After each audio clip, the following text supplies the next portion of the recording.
Bonsoir, chers frères et sœurs. Vous écoutez, vous connaîtrez la vérité vous affranchira. Sur Anjombolo TV. C'est toujours pour moi, chers frères et sœurs, un réel plaisir de venir à vous, afin qu'ensemble nous rendions au pied du Seigneur, afin de partager le pain de vie. Je me lasse point de vous enseigner les mêmes choses et pour vous, chers frères et sœurs, croyez de moi, cela est salutaire. J'ai à cœur que vous puissiez par l'entendement et la foi vous saisir de votre élection divine, de votre prédestination au salut, ce qui sera pour vous une consolation éternelle et une bonne espérance, et même le couronnement du don de la foi.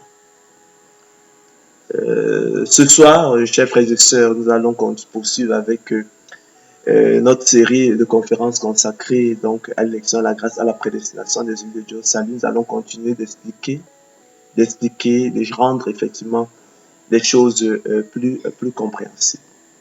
Et je confesse effectivement que nous n'avons pas toujours su expliquer l'élection de la grâce, nous n'avons pas toujours su expliquer la prédestination des élus de Dieu au salut, nous n'avons pas toujours su expliquer le plan de miséricorde, le plan de miséricorde divine, parce que nous-mêmes nous connaissons effectivement en partie. Nous ne pouvons pas aller au-delà de la sagesse que le Seigneur de gloire Jésus-Christ nous donne. Nous ne pouvons que donner que ce que nous-mêmes nous avons reçu. Donc, nous n'avons pas toujours su expliquer l'absolue gratuité de l'élection à la grâce et l'impérieuse persévérance des saints. Nous n'avons pas toujours su expliquer comment, d'où venait-il qu'effectivement l'élection à la grâce que l'on dit absolument gratuite, les bonnes œuvres, la foi, l'ascèse, la volonté de l'homme, que l'on dit absolument inutile dans le choix souverain de Dieu qui les précède, que ces bonnes œuvres, la foi, la volonté, soient essentielles en même temps, capitales dans le salut. Pour certains, effectivement, c'est un discours qui semble absurde. Mais le chaînon manquant dans l'histoire, le lien entre l'absolue gratuité de l'élection à la grâce et l'impérieuse persévérance des saints, en fait, c'est de dire que c'est en espérance que nous sommes sauvés. Car c'est en espérance que nous sommes sauvés. Or, l'espérance que l'on voit n'est plus espérance. Ce qu'on voit, peut-on encore espérer? Mais si nous espérons ce que nous ne voyons pas, l'attendons avec persévérance. Donc, d'où donc la persévérance des saints. Donc, autrement dit, comme explique l'apôtre Jean, nous sommes aujourd'hui enfants de Dieu, mais ce que nous serons n'a pas encore été manifesté. Mais nous savons que lorsque cela sera manifesté, nous serons semblables à lui. Et il conclura que quiconque a cette espérance en lui se purifie comme lui-même est pur. Donc, le thème, chers frères et sœurs, de la conférence de ce soir est donc intitulé « Le chaînon manquant » ou encore « Car c'est en espérance que nous sommes sauvés ». Nous renvoyons là à Romains 8, 24 ainsi qu'article 37. Donc, le chaînon manquant dans l'explication du plan de miséricorde divine, dans l'explication de l'absolue gratuité de l'élection de la grâce et de l'impérieuse nécessité, l'impérieuse persévérance des saints. Donc, le plan de miséricorde divine, un bijou à deux facettes ou une médaille à deux facettes, l'élection de la grâce,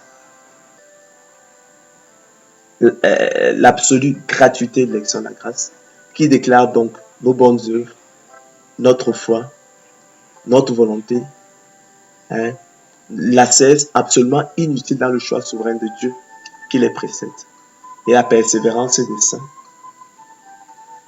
qui rend les bonnes œuvres, la foi, la volonté, essentielles, capitales pour le salut. Cela s'explique par le fait qu'effectivement, c'est en espérance que nous sommes sauvés. Hein. Ce que nous sommes aujourd'hui enfants de Dieu, mais ce que nous serons n'a pas encore été manifesté. Donc, ce n'est point à dire que nous ayons déjà achevé la course, comme disait l'apôtre Paul. Il faut que nous achevions la course. Parce que la couronne, nous ne l'aurons que, effectivement, lorsque nous aurons achevé la course. Lorsque nous aurons saisi la main que le Seigneur Jésus-Christ nous tend. D'accord? D'où donc, effectivement, la persévérance, l'impérieuse persévérance des saints. Donc, finalement, il n'y a pas de contradiction, effectivement, dans l'histoire, mais on n'a pas toujours su l'expliquer. Donc, il faut donc retenir que c'est en espérance que nous sommes sauvés. Or, l'espérance qu'on voit n'est plus espérance. Ce qu'on voit, peut-on l'espérer encore? Mais si nous espérons ce que nous ne voyons pas, nous l'attendons avec persévérance, courage, endurance, loin de la paresse, du laisser-aller, la négligence, du relâchement, de l'infidélité, propre à l'apathie complaisante et au fatalisme.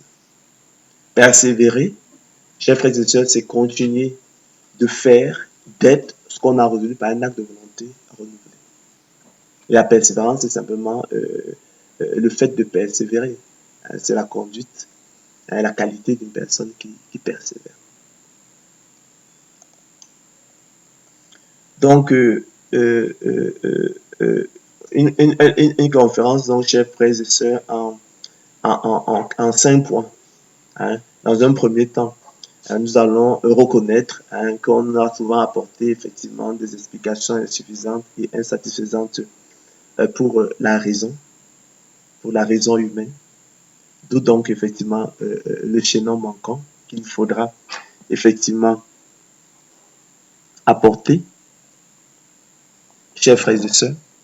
Ensuite, on va parler de l'absolue gratuité de l'élection de la grâce. Nous allons ensuite nous allons donc rappeler que c'est en espérance que nous sommes sauvés. C'est cela qui constitue probablement, justement, chers frères et sœurs, le chaînon manquant. D'où donc, effectivement, l'impérative persévérance des saints. Et nous allons conclure en rappelant que c'est en espérance que nous sommes sauvés.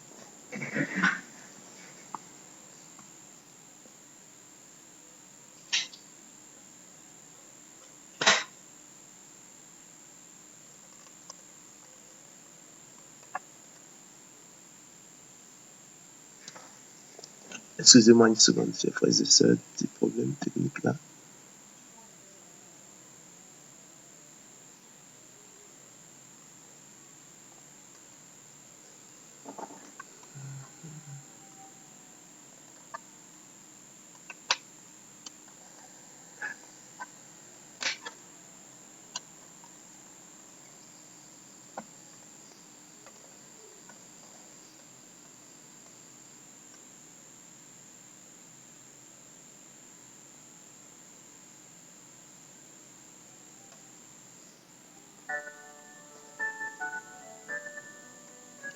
Ok.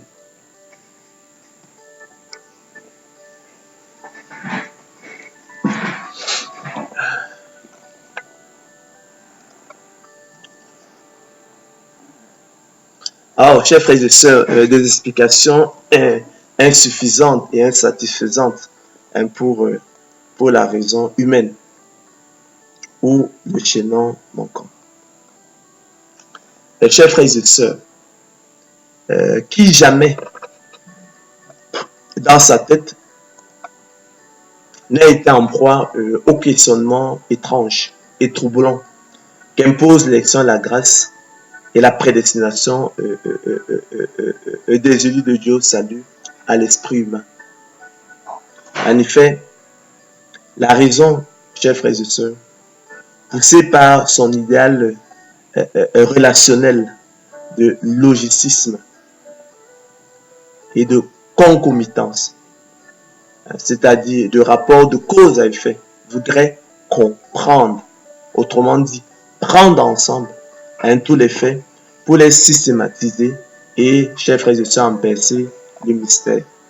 C'est le sens étymologique de comprendre qui signifie embrasser dans un ensemble pour se faire une idée claire des causes de l'enchaînement logique de quelque chose. Elle voudrait, chers frères et sœurs, comme dit Pascal, posséder la vérité directement, et c'est justement ce qui ne lui est pas donné selon qu'il est écrit. Aujourd'hui, nous voyons au moyen d'un miroir, d'une manière obscure, mais alors nous verrons face à face. Aujourd'hui, je connais en partie, mais alors je connaîtrai comme j'ai été connu. Car nous connaissons en partie et nous prophétisons en partie. Mais quand ce qui est parfait sera venu, ce qui est partiel disparaîtra. Lorsque j'étais enfant, je parlais comme un enfant, je pensais comme un enfant, je raisonnais comme un enfant. Lorsque je suis devenu homme, j'ai fait disparaître ce qui était de l'enfant. Le grand enseignement des mathématiques pour Pascal, chers frères et sœurs, réside donc dans la défaite finale de la raison devant l'évidence. Tout ce qui est incompréhensible ne laisse pas d'être, car la dernière démarche de la raison est de reconnaître qu'il y a une infinité de choses qui la surpassent. Elle n'est que faible si elle ne va jusqu'à connaître cela. Chers frères et sœurs, quand la raison, poussée par son ambitieux désir de preuve, aboutit de doute en doute au vide complet, c'est bien l'intuition qui la soutient et l'empêche d'extravaguer. La raison est l'aspiration à la grandeur, a dit un commentateur de Pascal, mais elle est la conscience de la misère.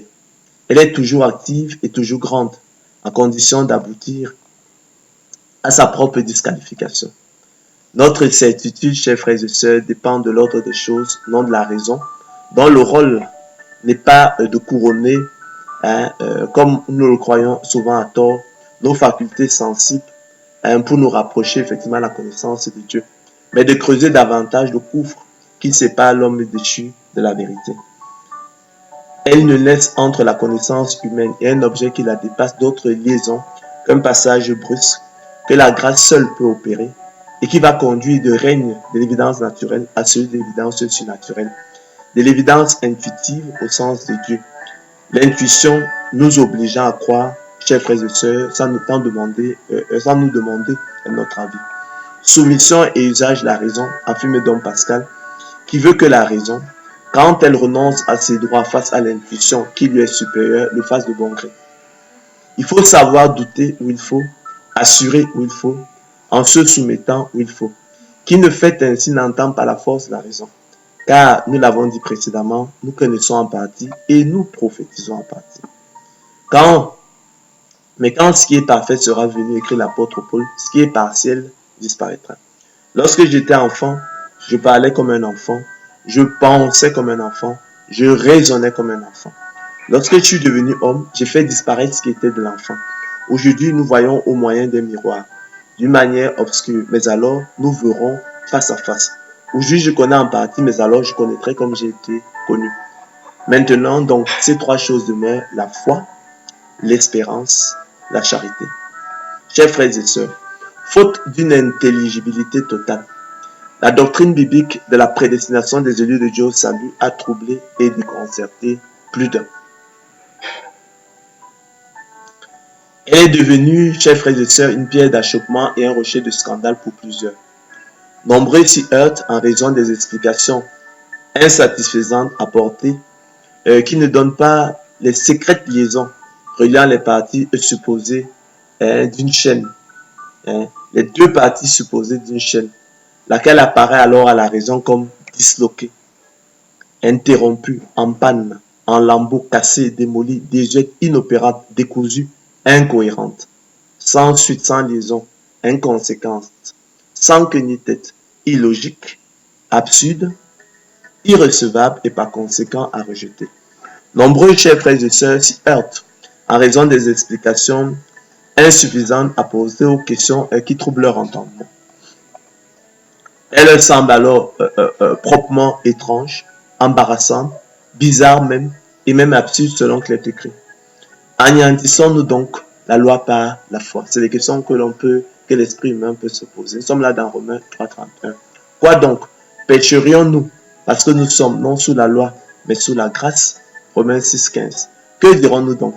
Demeurerions-nous dans le péché afin que la grâce abonde? Ça c'est Romains 6:1. Et pourquoi ne ferions-nous pas le mal afin qu'il en arrive du bien, comme quelques-uns qui nous calomnient prétendent que nous le disons? Romains 3:8. Que dirons-nous donc? La loi est-elle péché? Romains 7:7. Que dirons-nous donc? Y a-t-il en Dieu de l'injustice? Romains 9:15. Bien plus, chers frères et sœurs, quelqu'un renchérirait. Si la grâce fait tout, comme nous l'affirmons, quelle serait encore la place de l'effort humain, de l'ascèse, des bonnes œuvres, de la volonté et de la foi dans le salut des élus de Dieu? Si les élus de Dieu n'ont aucun mérite dans leur salut, leurs bonnes œuvres étant absolument inutiles dans le choix souverain de Dieu qui les précède, afin que personne ne se glorifie, afin que nul chair ne se glorifie devant Dieu, quelle serait encore leur responsabilité ou leur rôle dans le salut? La prédestination des élus de Dieu au salut ne conduirait-elle pas à la négation, l'exclusion, l'anéantissement et la suppression de la responsabilité des devoirs des élus de Dieu nécessaires? La prédestination des élus de Dieu au salut ne rendrait-elle donc pas superflue la persévérance des saints nécessaire? La prédestination des élus de Dieu au salut ne rendrait-elle donc pas superflue la persévérance des saints nécessaire? Dès lors, ne serait-elle pas un conte absurde à repousser? Par ailleurs, les élus de Dieu ne seraient-ils pas des panthères, des marionnettes entre les mains de Dieu le marionnettiste qui aurait jeté les dés d'avance? Et la prédestination n'aboutirait-elle pas ainsi à la négation, l'exclusion et l'anéantissement de la liberté et de la volonté de l'homme nécessaire? Dès lors, ne serait-elle pas véritablement un conte absurde à repousser? Sur ce terrain, chers frères et sœurs de la prédestination, la violence, tant de la vision religieuse que de la réaction athée, laisse les gens dans l'embarras et la perplexité. C'est un endroit, chers frères et sœurs, où l'on n'ose plus aller. Il y a trop de cadavres dans ce placard, des hommes morts. Pensons notamment, chers frères et sœurs, à Michel Servet, brûlé vif sur le bûcher à Champel, aux portes de Genève, le 27 octobre 1553. Coupable d'avoir osé s'élever contre Calvin et de n'avoir pas su se rétracter. Et même un Dieu mort. Pensons aux élucubrations de Jean-Paul Sartre et des philosophes athées existentialistes. Et pourquoi pas à la fameuse sentence nietzschéenne, Dieu est mort.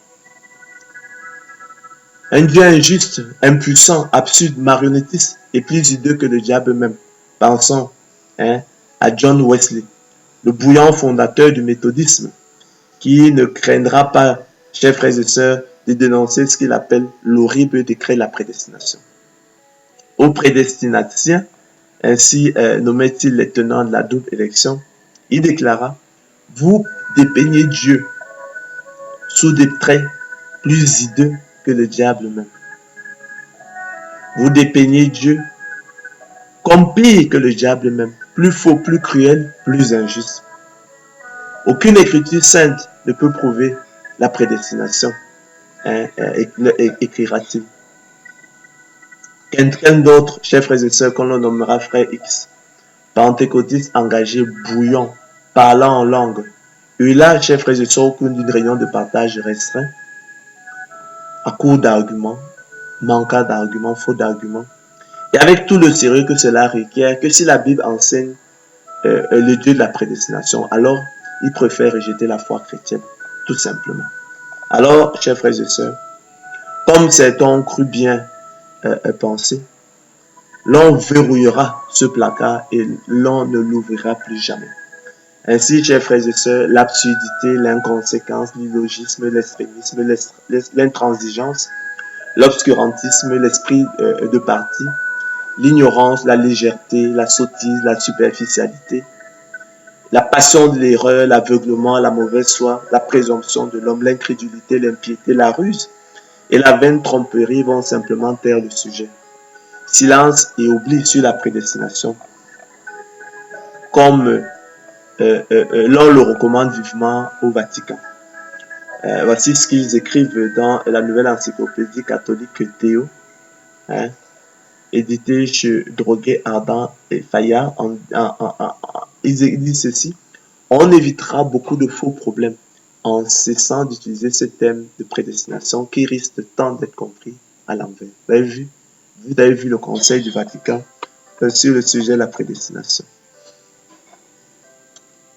Mes chers frères et sœurs, avons-nous le droit d'abdiquer face à un sujet aussi capital? Avons-nous le droit de laisser la vérité maintenue injustement captive et d'abandonner les brebis du Seigneur entre les griffes de mercenaires et autres apôtres du ministère de la condamnation, du ministère de la mort, du ministère de la malédiction? Pour moi, frère, écrit l'apôtre Paul, lorsque je suis allé chez vous, ce n'est pas avec une supériorité de langage ou de sagesse que je suis allé vous annoncer le témoignage de Dieu. Car je n'ai eu la pensée de savoir parmi vous autre chose que Jésus-Christ et Jésus-Christ crucifié. Moi-même, écrit-il, j'étais auprès de vous dans un état de faiblesse, de crainte et de grand tremblement. Et ma parole et ma prédication ne reposaient pas sur les discours persuasifs de la sagesse, mais sur une démonstration d'esprit de puissance, afin que votre foi fût fondée non sur la sagesse des hommes, mais sur la puissance de Dieu. Cependant, c'est une sagesse que nous prêchons parmi les parfaits. Sagesse qui n'est pas de ce siècle, ni des choses de ce siècle qui vont être anéanties. Nous prêchons, explique-t-il, la sagesse de Dieu mystérieuse et cachée. Il n'est donc pas étonnant qu'elle trouble. Oui, nous prêchons la sagesse de Dieu mystérieuse et cachée, que Dieu, avant les siècles, avait destinée pour notre gloire. Sagesse, chers frères et sœurs, qu'aucun des chefs de ces siècles n'a connu. Car s'ils l'eussent connu, ils n'auraient pas crucifié le Seigneur de gloire Jésus-Christ. Mais comme il est écrit, ce sont des choses que l'œil n'a point vues, que l'oreille n'a point entendues, et qui ne sont point montées au cœur de l'homme. Des choses que Dieu a préparées pour ceux qui l'aiment. Dieu nous les a révélées par l'Esprit, car l'Esprit, chers frères et sœurs, sont de tout, même les profondeurs de Dieu. Lesquels des hommes, en effet, connaît les choses de l'homme si ce n'est l'Esprit de l'homme qui est en lui. De même, personne ne connaît les choses de Dieu si ce n'est l'Esprit de Dieu. Or, nous n'avons pas reçu l'Esprit du monde, mais l'Esprit qui vient de Dieu, afin que nous connaissions les choses que Dieu nous a données par sa grâce. Et nous en parlons. Non avec les discours qu'enseigne la sagesse humaine, mais avec ceux qu'enseigne l'Esprit, employant un langage spirituel pour les choses spirituelles. Mais l'homme animal ne reçoit pas les choses de l'Esprit de Dieu. Mais l'homme animal n'accepte pas les choses de l'Esprit de Dieu, car elles sont une folie pour lui et il ne peut les connaître, il ne peut les aimer parce que c'est spirituellement qu'on en juge. L'homme spirituel, au contraire, juge de tout et n'est lui-même jugé par personne. Car qui a connu la pensée du Seigneur pour l'instruire? Or, nous avons la pensée de Christ. Si notre évangile est encore voilé, chers frères et sœurs, il est voilé pour ceux qui périssent, pour les incrédules dont le Dieu de ce siècle a aveuglé l'intelligence, afin qu'ils ne visent pas briller la splendeur de l'évangile, la gloire de Christ qui est l'image de Dieu. Ne nous prêchons pas nous-mêmes, chers frères et sœurs, mais c'est Jésus-Christ que nous prêchons. Et nous nous disons, vos serviteurs à cause de Jésus, car Dieu qui a dit, la lumière brillera du sein des ténèbres, a fait briller la lumière dans nos cœurs, pour faire resplendir la connaissance de la gloire de Dieu sur la face de Christ. Connaissant donc la crainte du Seigneur, chers frères et sœurs, nous cherchons à convaincre les hommes que les sont la grâce et leur salut. Mais la question se pose, comment concilier l'élection de la grâce et la persévérance des saints? Toutes les difficultés, chers frères et sœurs, semblent se résumer et être contenues dans cette unique équation à résoudre. Comment établir le pont et la jonction entre l'élection et la grâce, selon qu'il est écrit? Le dessein d'élection de Dieu subsiste sans dépendre des œuvres et par la seule volonté de celui qui appelle, et la persévérance des saints selon qu'il est écrit. Cette parole est certaine et je veux que tu affirmes ces choses, afin que ceux qui ont cru en Dieu s'appliquent à pratiquer de bonnes œuvres. Voilà ce qui est bon et utile aux hommes. Mais évite les discussions folles, les généalogies, les querelles, les disputes relatives à la loi car elles sont vaines et inutiles. Quel est le chaînon manquant entre l'élection de la grâce et la persévérance des saints, selon qu'il est écrit? Je dis donc, Dieu a-t-il rejeté son peuple? Loin de là.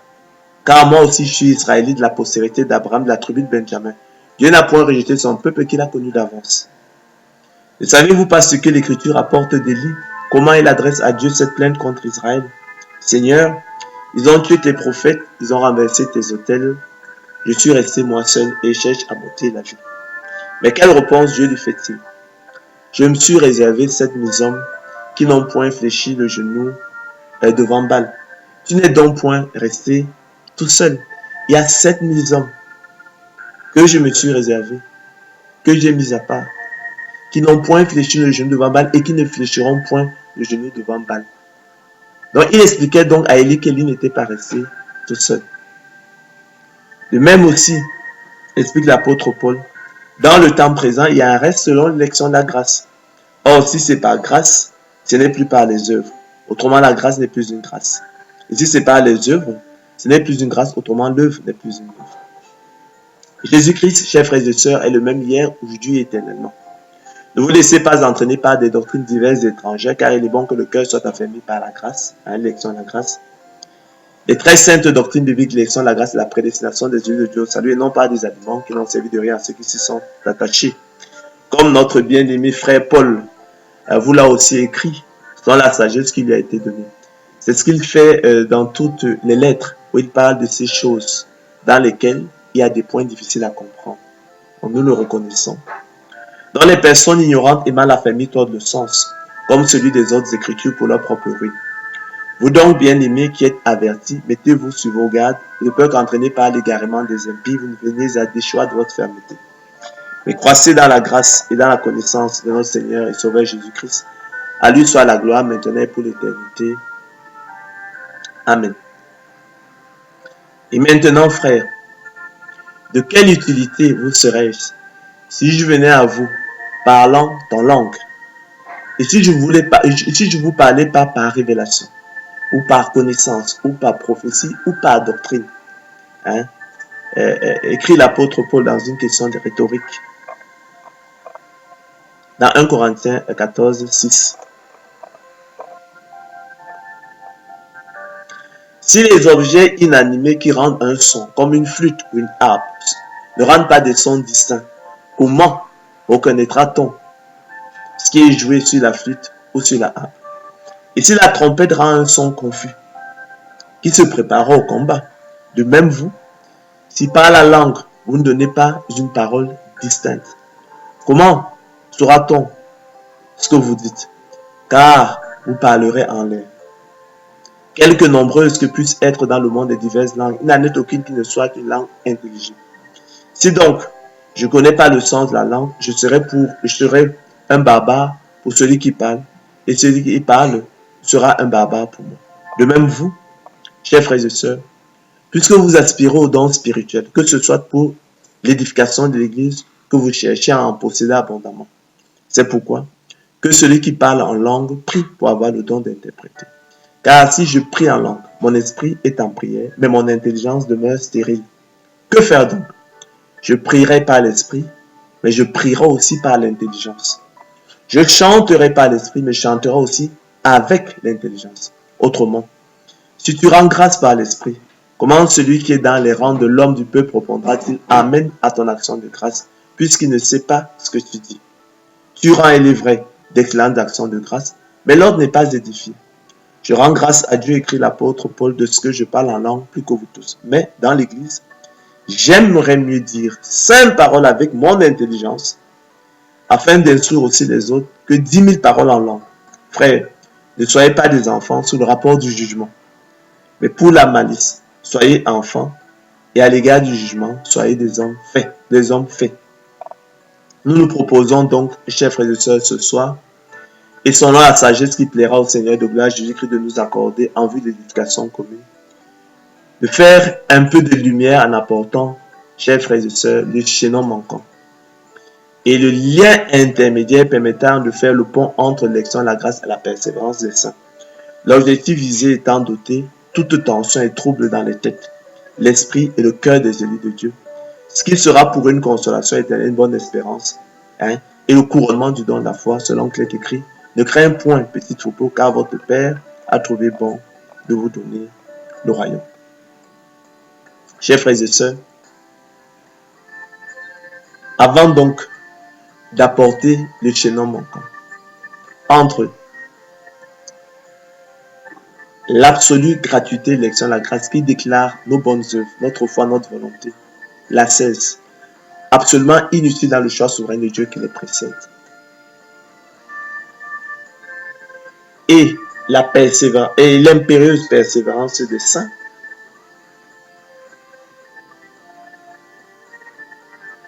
selon qu'il est écrit, Cette parole est certaine et je veux que tu affirmes ces choses afin que ceux qui ont cru en Dieu s'appliquent à pratiquer de bonnes œuvres.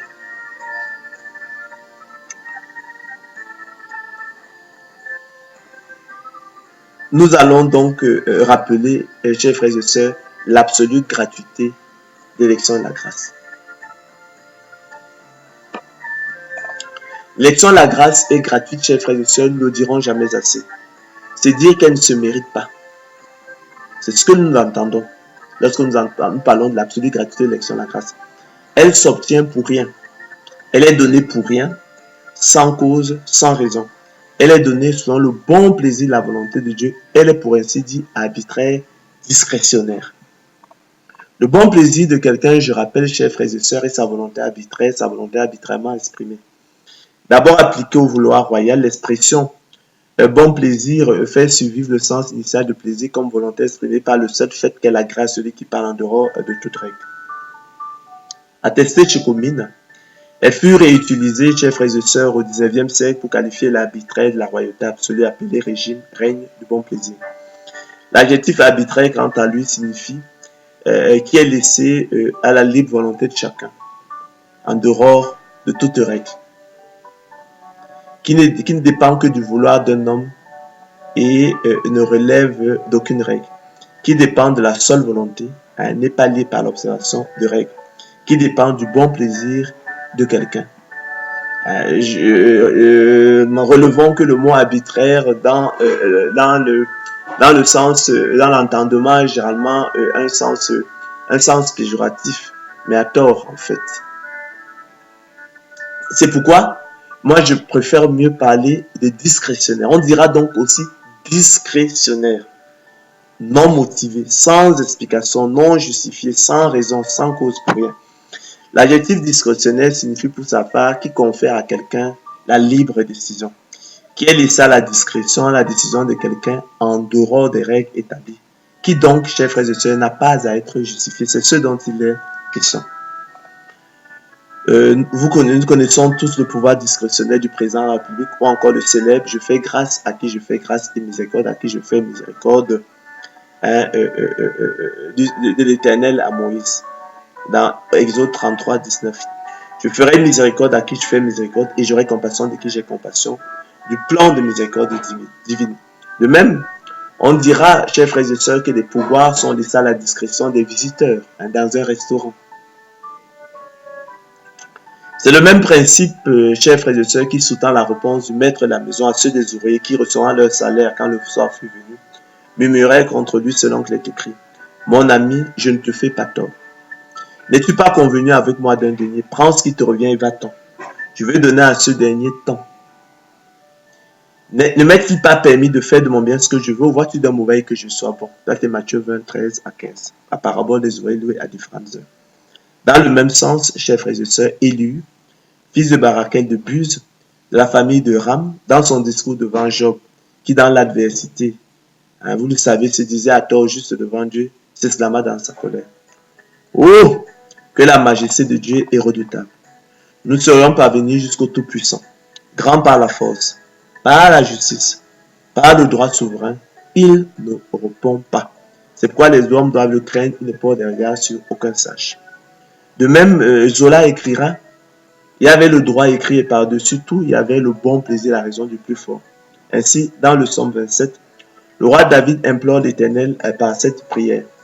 Ne me livre pas au bon plaisir de mes adversaires, car ils s'élèvent contre moi de faux témoins et des gens qui ne respirent que la violence. Donc ne me livre pas au bon plaisir de mes adversaires, car ils s'élèvent contre moi de faux témoins. Vous voyez donc, ce sont donc effectivement des accusations sans fondement, non justifiées, qui aggraient simplement effectivement à ses adversaires, qui n'ont en fait aucun argument en fait valable contre lui. Donc ne me livre pas au bon plaisir de mes adversaires. De même aussi, explique l'apôtre Paul, dans le temps présent, il y a un reste selon l'action, l'élection de la grâce. Or, poursuit-il, si c'est par grâce, ce n'est plus par les œuvres. Autrement, la grâce n'est plus une grâce. Et si c'est par les œuvres, ce n'est plus une grâce. Autrement, l'œuvre n'est plus une œuvre. Pourquoi l'élection de la grâce, chers frères et sœurs, confère-t-elle à Dieu la libre décision? Pourquoi l'élection de la grâce est-elle laissée à la discrétion, à la décision de Dieu en dehors des règles établies? Pourquoi l'élection de la grâce n'a donc pas à être justifiée, chers frères et sœurs? L'élection de la grâce confère à Dieu la libre décision en dehors des règles établies et n'a donc pas à être justifiée, car tous ont péché, sont privés de la gloire de Dieu.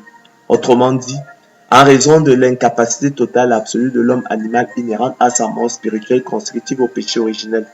Un cadavre, chers frères et sœurs, comme vous en doutez, ne pouvant répondre à aucune sollicitation selon qu'il est écrit. Mais l'homme animal ne reçoit pas les choses d'esprit de Dieu, car elles sont une folie pour lui. L'homme animal n'accepte pas les choses d'esprit de Dieu, car elles sont une folie pour lui, et il ne peut les connaître, il ne peut les aimer, parce que c'est spirituellement qu'on en juge.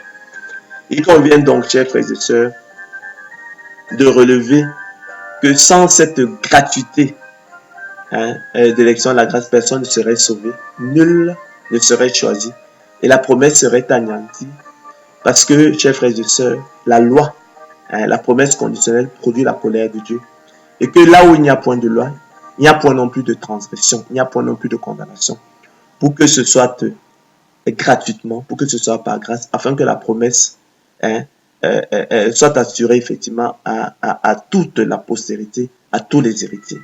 Car tous ont péché, chers frères et sœurs, et sont privés de la gloire de Dieu. L'Éternel ici fait donc simplement de son bien ce qu'il veut. En l'occurrence, il est distribué gratuitement à ceux qui n'y ont point droit au regard de leur vie d'impiété et d'iniquité.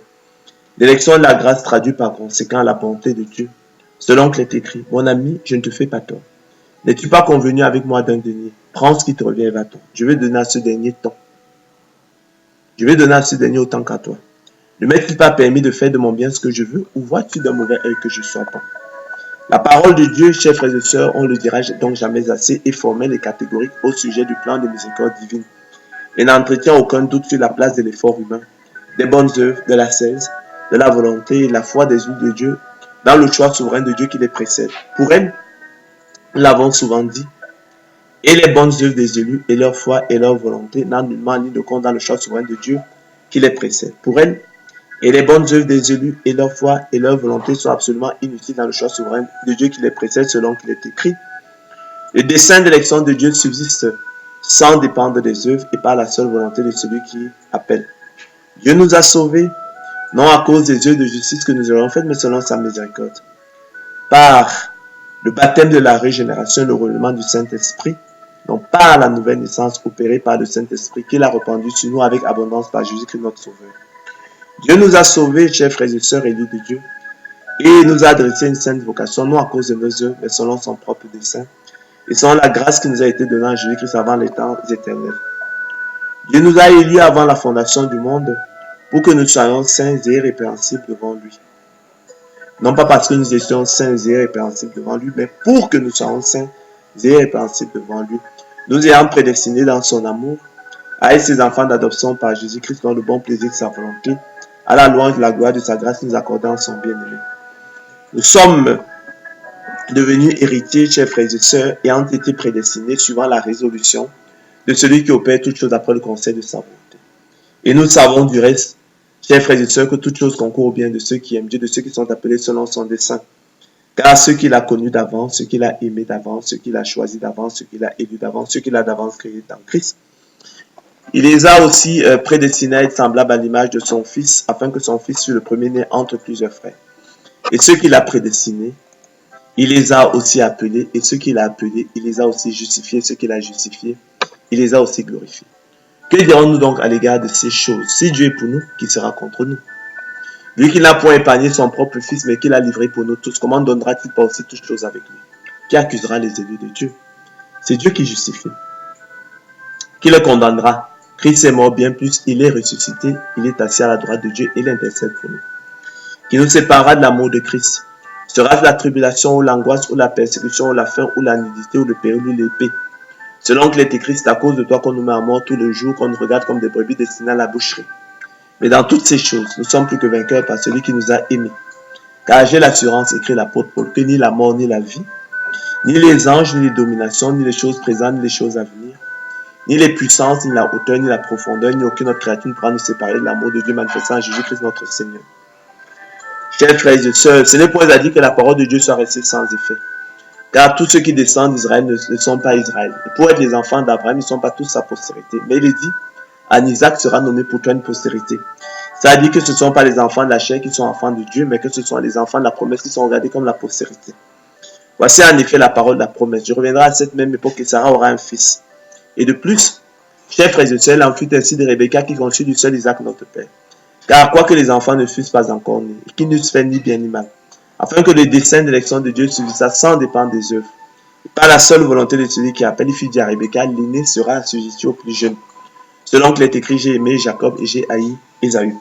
Que dirons-nous donc? Y a-t-il en Dieu de l'injustice? Loin de là. Car il a dit à Moïse, je ferai miséricorde à qui je fais miséricorde et j'aurai compassion de qui j'ai compassion. Hein? Il s'agit donc d'un plan de miséricorde. Il dit qu'il s'agit d'un plan de miséricorde divine, hein? Et non d'un plan, hein, de condamnation. C'est pourquoi il y a donc point d'injustice. Ainsi donc, cela ne dépend ni de celui qui veut, ni de celui qui court, mais de Dieu qui fait miséricorde. Ainsi, il fait miséricorde à qui il veut et il endurcit qui il veut. Tu me diras, pourquoi blâme-t-il encore? Car qui est-ce qui résiste à sa volonté? Ô homme, toi plutôt, qui es-tu pour contester avec Dieu? Le vase d'argile dira-t-il à celui qui l'a formé, pourquoi tu m'as-tu fait ainsi?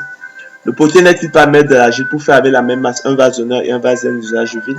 Et que dire si Dieu, pour la montrer sa colère et faire connaître sa puissance, a supporté avec une grande patience des vases de colère formés pour la perdition? Et s'il a voulu faire connaître la richesse de sa gloire envers des vases de miséricorde qu'il a d'avance préparés pour la gloire. Ainsi nous a-t-il appelés, chers frères et sœurs, non seulement d'entre les Juifs, mais encore d'entre les païens. De la sorte nous a-t-il appelés, de cette façon, de cette manière, la façon qui vient d'être dite, selon ce plan de miséricorde, selon l'élection de la grâce, selon la prédestination des œuvres de Dieu au salut. Donc, c'est-à-dire sans regarder à nos œuvres comme nous l'avons vu. Ainsi, chers frères et sœurs, c'est par grâce que vous êtes sauvés. Or, si c'est par grâce, si c'est selon l'élection de la grâce, ce n'est plus par les œuvres. Autrement, la grâce n'est plus une grâce. Et si c'est par les œuvres, ce n'est plus une grâce. Autrement, l'œuvre n'est plus une œuvre. D'accord? Vous voyez donc l'absolue gratuité de l'élection de la grâce. Le don de la foi, salut, privilège des seuls élus de Dieu, selon qu'il est écrit, vous avez été fait la grâce par rapport à Christ de croire en lui. Vous avez été fait le privilège par rapport à Christ de croire en lui. Car tous n'ont pas la foi. Constitue le déclencheur exclusif du salut et son moteur efficace. Je l'ai souvent dit. Aussi est-il significatif que tous ceux à qui il a été fait le don de la foi à salut sont sauvés. Et tous ceux qui en ont été privés s'égarent. Car c'est par grâce que vous êtes sauvés, par le moyen de la foi. Et cela ne vient pas de vous, c'est le don gratuit de Dieu. Ce n'est point par les œuvres, afin que personne ne se glorifie, afin que nul chair ne se glorifie devant Dieu. Car nous sommes son ouvrage, ayant été créés dans Jésus-Christ pour de bonnes œuvres que Dieu a préparées d'avance afin que nous les pratiquions. Le monde, par contre, a été privé du don de la foi, selon le bon plaisir et la volonté de Dieu, selon qu'il est écrit. C'est à vous qu'a été donné le mystère du royaume de Dieu. Mais pour ceux qui sont dehors, tout se passe en parabole, afin qu'en voyant, ils voient et n'aperçoivent point, et qu'en entendant, ils entendent et comprennent point, de peur qu'ils ne se convertissent et que les péchés ne leur soient pardonnés. Ce sont les paroles, les inspirations du Seigneur de gloire Jésus dans Marc 4, 11 à 12. Ne le savez-vous pas, chers frères et sœurs? L'avez-vous pas appris? Ne vous l'a-t-on pas fait connaître dès le commencement? Car c'est Dieu qui produit en vous le vouloir et le faire selon son bon plaisir. C'est pourquoi aussi, chers frères et sœurs, dans la prière sacerdotale, le Seigneur de gloire Jésus-Christ levant les yeux au ciel et s'adressant au Père pouvait-il le dire? C'est pour eux que je prie, je ne prie pas pour le monde, mais pour ceux que tu m'as donnés parce qu'ils sont appelés. Ce n'est pas pour eux seulement que je prie, mais encore pour ceux qui croiront en moi par leurs paroles. Donc je ne prie pas pour le monde, mais pour tes élus, pour les élus de Dieu. Pour nous, frères bien-aimés du Seigneur, nous devons à votre sujet rendre continuellement grâce à Dieu. Parce que Dieu vous a choisi dès le commencement pour le salut par la sanctification de l'esprit et par la foi en la vérité. C'est à quoi il vous a appelé par notre évangile écrit, l'apôtre Paul. C'est par quoi il vous a appelé par cette émission. Vous connaîtrez la vérité vous affranchira. C'est par quoi il vous a appelé par notre chaîne de télé Ange Bolo TV pour que vous possédiez, chers frères et sœurs, la gloire de notre Seigneur Jésus-Christ. Nous savons, frères bien-aimés de Dieu, que vous avez été élus. Les païens se réjouissaient en entendant cela et glorifiaient la parole du Seigneur, et tous ceux qui étaient destinés à la vie éternelle crurent. Écoutez, mes frères bien-aimés, Dieu n'a-t-il pas choisi les pauvres aux yeux du monde pour qu'ils soient riches en la foi et héritiers du royaume qu'il a promis à ceux qui l'aiment? Et vous, vous avez laissé le pauvre.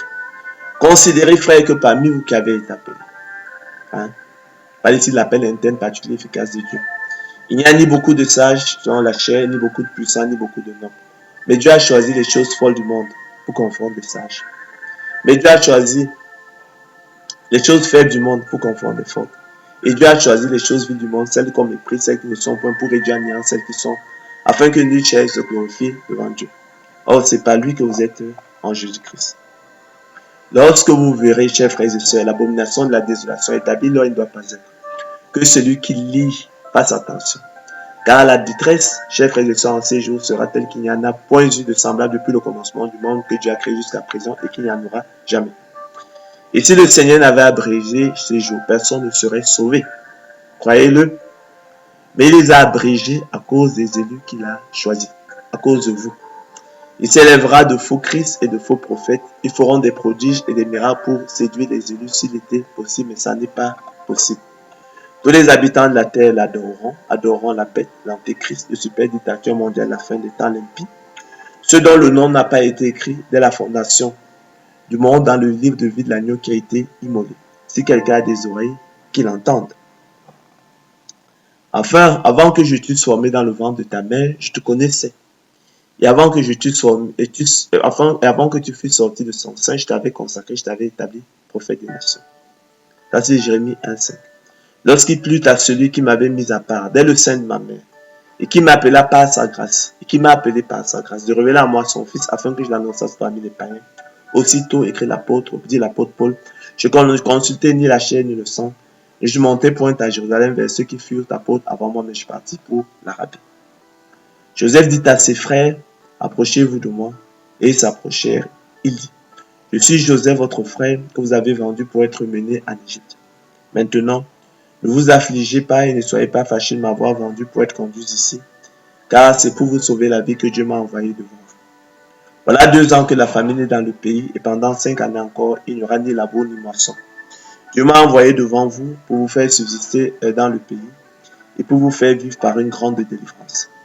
Ce n'est donc pas vous qui m'avez envoyé ici, mais c'est Dieu. Il m'a établi père de Pharaon, maître de toute sa maison, gouverneur de tout le pays d'Égypte. Vous avez en mémoire Joseph qui dira, d'ailleurs, qui rappellera qu'il avait été amené de force du pays des Hébreux, enlevé du pays des Hébreux comme on enlève un enfant. Il avait été volé du pays des Hébreux et vendu effectivement comme esclave aux marchands madianites qui faisaient route vers l'Égypte. Hâtez-vous de remonter auprès de mon père et vous lui direz, ainsi a parlé ton fils Joseph, Dieu m'a établi seigneur de toute l'Égypte. Racontez à mon père toute ma gloire en Égypte et tout ce que vous avez vu, et vous ferez descendre ici mon père au plus tôt. Oui, et tu m'as fait sortir du sein maternel, tu m'as mis en sûreté sur les mamelles de ma mère. Dès le sein maternel, j'ai été sous ta garde, dès le ventre de ma mère, tu as été mon Dieu. Ce n'est pas par des choses périssables, par de l'argent ou de l'or que vous avez été racheté la belle manière de vivre que vous aviez hérité de vos pères, mais par le sang précieux de Christ comme d'un agneau sans défaut et sans tache, prédestiné avant la fondation du monde. L'Éternel m'a appelé dès ma naissance, il m'a nommé dès ma sortie des entrailles maternelles. Il a rendu ma bouche semblable à un glaive tranchant, il m'a couvert de l'ombre de sa main. Il a fait de moi une flèche aiguë, il m'a caché dans son carquois et il m'a dit, tu es mon serviteur, lui qui m'a formé dès ma naissance pour être son serviteur, à cause de l'Éternel qui est fidèle du Saint d'Israël qui t'a choisi. Je n'ai été envoyé qu'au brebis perdu de la maison d'Israël, retorqua Jésus à la femme cananéenne qui implorait sa pitié pour sa fille cruellement tourmentée par le démon. Ce sont là, chers frères et sœurs, les voix incompréhensibles et insondables de l'Éternel. Il révèle sa parole à Jacob, ses voix, dit ses ordonnances à Israël, et n'a pas agi de même pour toutes les nations, et ne connaissent point ses ordonnances. Ça, c'est le psalmiste, le psaume 147, 19 à 20. Que dirons-nous donc? Y a-t-il en Dieu de l'injustice? Loin de là. L'Éternel est juste dans toutes ses voies, et miséricordieux dans toutes ses œuvres, dans son plan de miséricorde. Notre Seigneur est grand, son intelligence n'a point de limite. C'est pourquoi, écrit l'apôtre Paul, je supporte tout à cause des élus, afin qu'eux aussi obtiennent le salut qui est en Jésus-Christ, avec la gloire éternelle. En effet, Dieu, voulant montrer sa colère et faire connaître sa puissance, a supporté avec une grande patience des vases de colère formés pour la perdition. Et il a voulu faire connaître la richesse de sa grâce envers les vases de miséricorde qu'il a d'avance préparés pour la gloire. Ainsi, bien-aimés de Dieu, croyez que l'élection de la grâce est votre salut. Comme notre bien-aimé frère Paul vous l'a aussi écrit, selon la sagesse qui lui a été donnée. C'est ce qu'il fait dans toutes les lettres où il parle de ces choses dans lesquelles il y a des points difficiles à comprendre, dont les personnes ignorantes et mal affermies tortent de sens comme ceux des autres écritures pour leur propre vue. Vous donc, bien-aimés qui êtes avertis, mettez-vous sur vos gardes, de peur qu'entraînés par l'égarement des impies, vous ne veniez à déchoir de votre fermeté. Mais croissez dans la grâce et dans la connaissance de notre Seigneur et Sauveur Jésus-Christ. À lui soit de la gloire maintenant et pour l'éternité. Amen. Relevons, chers frères et sœurs, qu'il faut de comprendre la place de l'effort humain, de l'ascèse, des bonnes œuvres, de la foi et de la volonté des élus dans le salut. Les apôtres de l'évangile de la gloire de l'homme, activement et à tort, concluent que la prédestination des élus de Dieu au salut rendrait la persévérance des saints superflue. Autrement dit, conduirait à la négation, l'exclusion, l'anéantissement et la suppression de la responsabilité des devoirs des élus de Dieu nécessaires. Toute chose qui en ferait un contre absurde et une hérésie à repousser. Comment donc concilier, chers frères et sœurs, l'élection à la grâce et la persévérance des saints? C'est ça à quoi nous allons nous atteler. Comment établir le pont et la jonction entre l'élection et la grâce et la persévérance des saints? Quel est le chaînon manquant entre l'élection et la grâce, chers frères et sœurs, et la persévérance des saints? Nous avons souvent oublié de le dire, nous l'avons parfois ignoré, nous ne le savons pas toujours. Chers frères et sœurs, c'est en espérance que nous sommes sauvés. D'accord? Je rappelle qu'on appelle l'espérance l'attente confiante d'un bien qu'on désire. L'espérance ou l'espoir, chers frères et sœurs, s'envole, se dissipe, disparaissent dès que le désir a été atteint ou a cessé d'être possible. D'accord? Ok. Chers frères et sœurs, il est une chose que vous ne devez pas ignorer, c'est que c'est en espérance que nous sommes sauvés. Romains 8, 24, selon qu'il est écrit. Car nous aussi, chers frères et sœurs, nous étions autrefois insensés, désobéissants, égarés, asservis à toute espèce de convoitise et de volupté, vivant dans la méchanceté et dans l'envie, dignes d'être haïs, nous haïssant les uns les autres. Mais lorsque la bonté de Dieu, notre Sauveur, et son amour pour les hommes ont été manifestés, il nous a sauvés, non à cause des œuvres de justice que nous aurons faites, mais selon sa miséricorde, par la nouvelle naissance opérée par le Saint-Esprit, qu'il a répandu sur nous avec abondance par Jésus-Christ, notre Sauveur, afin que, justifiés par sa grâce, déclarés justes par sa grâce, nous devenions en espérance, chers frères et sœurs, héritiers de la vie éternelle. D'accord, ça c'est titre 3 à 7. Car, chers frères et sœurs, c'est en espérance que nous sommes sauvés. Or, l'espérance qu'on voit n'est plus espérance. Ce qu'on voit, peut-on l'espérer encore? Mais si nous espérons ce que nous ne voyons pas, nous l'attendons avec persévérance, courage, endurance, détermination, fidélité, zèle, volonté, lutte, patience, ténacité, fermeté, constance, énergie, attachement. Loin de l'abandon, de la démission, de la désertion, de la capitulation, de la résignation, du laisser aller, du relâchement, de la paresse, de la négligence, de l'insouciance, de l'infidélité et de la passivité propre à l'apathie complaisante et au fatalisme. Donc la persévérance, c'est le fait de persévérer, c'est la conduite, c'est la qualité d'une personne qui persévère. Et persévérer, je l'ai dit, c'est continuer de faire, d'être ce qu'on a relevé par un acte de volonté renouvelé. Ainsi, chers frères et sœurs, comme a pris soin de relever l'apôtre Paul, Et contrairement à ce que peut t'entendre l'esprit humain corrompu d'entendement, ce n'est pas que j'ai déjà remporté le prix, écrit l'apôtre Paul, ou que j'ai déjà atteint la perfection. Non. Le prix, naturellement, on le remporte à la fin de la course, lorsqu'on achève la course. D'accord? L'apôtre Jean écrira que nous sommes maintenant enfants de Dieu, mais ce que nous serons n'a pas encore été manifesté. Il a à l'esprit ici la glorification, qui est le dernier chaînon de la chaîne du salut. D'accord? Mais il disait qu'il sait que lorsque cela sera manifesté, nous serons semblables à lui, car nous verrons tel qu'il est. Et quiconque, concluait-il, a cette espérance en lui, se purifie comme lui-même est pur. Donc, ce n'est donc pas que nous ayons déjà remporté le prix, chers frères et sœurs, ou que nous ayons déjà atteint la perfection. C'est pas ce que nous disons. Mais que faisons-nous donc? Que disons-nous? Nous disons avec l'apôtre Paul que « mais je cours pour tâcher de saisir la main que m'a tendue le Seigneur Jésus-Christ. » D'accord? Lui qui a déchiré, effectivement, le voile du temple, ouvrant ainsi une libre entrée pour nous dans le sanctuaire. Je cours donc pour entrer dans le sanctuaire, pour tâcher d'entrer dans le sanctuaire, devant le grand souverain sacrificateur selon l'ordre de Melchisédek. Je n'y suis pas encore. Mais je fais une chose, oubliant ce qui est en arrière et me portant vers ce qui est en avant. Je cours vers le sanctuaire pour entrer.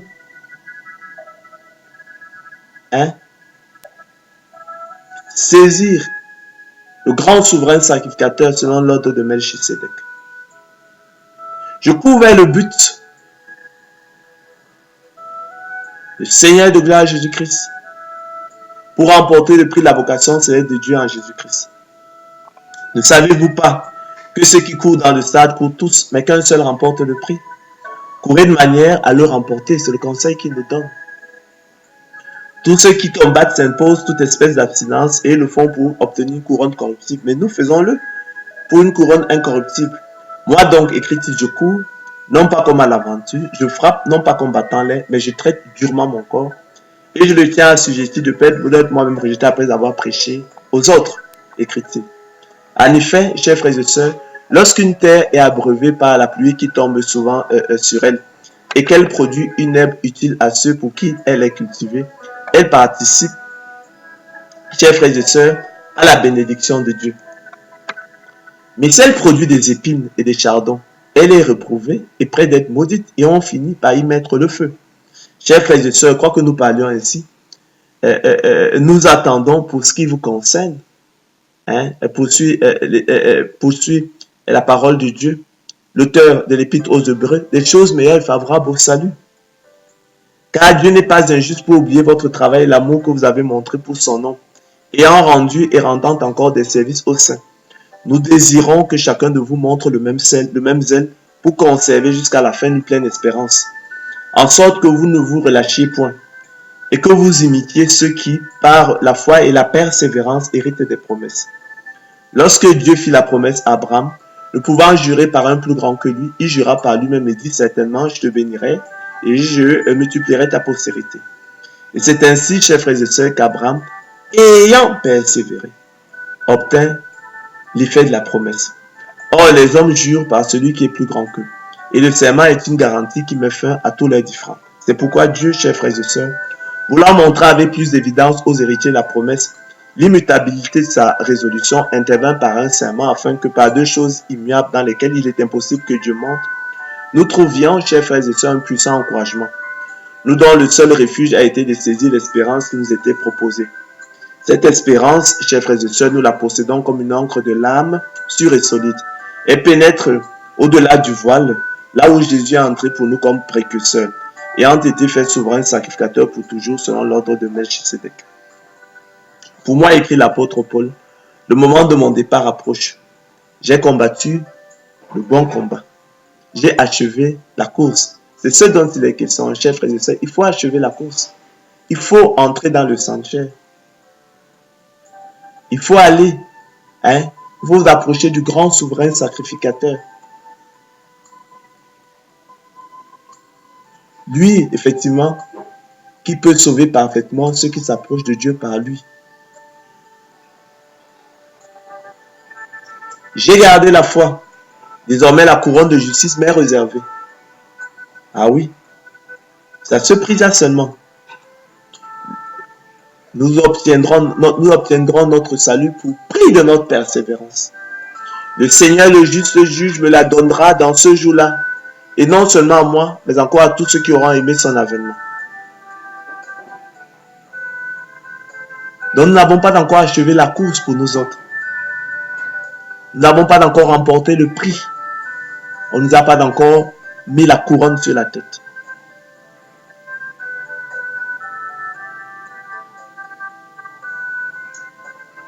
Nous sommes maintenant enfants de Dieu, mais ce qui sera,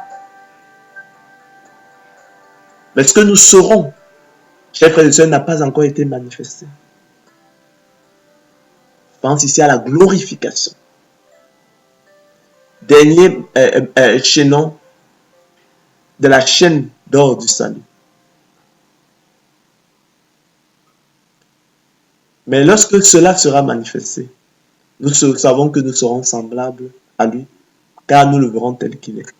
Quiconque a cette espérance en lui, se purifie comme lui-même est pur. C'est pourquoi, mes bien-aimés et très chers frères, vous qui êtes ma joie et ma couronne, demeurez ainsi fermes dans le Seigneur, mes bien-aimés. Toi donc, mon enfant, écrit-il à Timothée, fortifie-toi dans la grâce qui est en Jésus-Christ.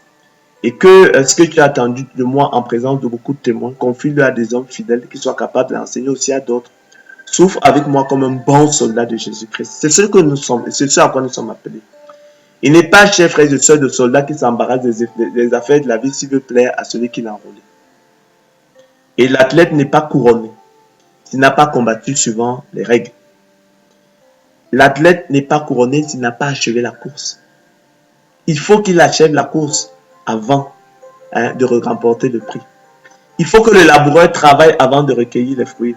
Comprends ce que je te dis, car le Seigneur te donnera l'intelligence en toutes choses.